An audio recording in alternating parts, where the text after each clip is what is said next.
ఈరోజు మనం చికెన్ పకోడీ ఎలా చేయాలో చూద్దాం. నేనైతే ముక్కలు కేజీ చికెన్ తీసుకున్నాను.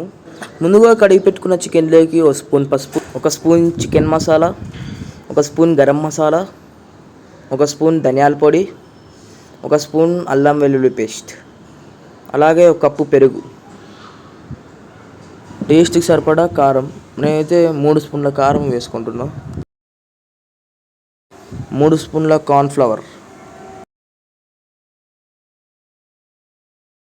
అలాగే ఒక స్పూన్ ఉప్పు వేసుకొని మొత్తం కలుపుకోవాలి.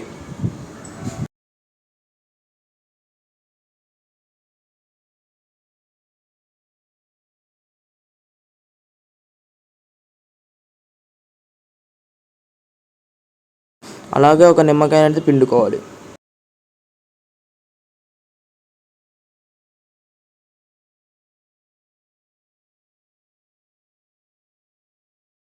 ఒక గంట సేపు అయితే పక్కన పెట్టుకోవాలి. అంతలోపు స్టవ్ మీద ఒక గిన్నె పెట్టుకొని ఆయిల్ని హీట్ చేసుకోవాలి.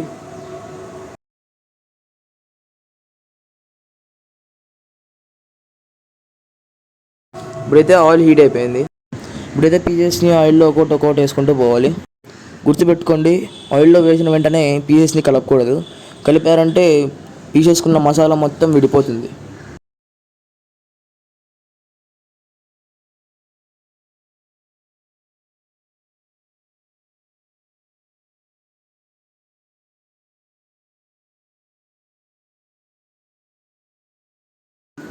ఇప్పుడైతే పీసెస్ని ప్లేట్లోకి సర్వ్ చేసుకుందాం.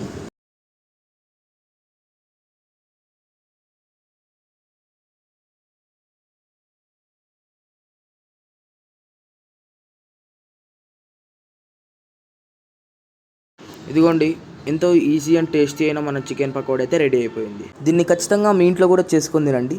టేస్ట్ ఎలా ఉందో కామెంట్ చేయండి.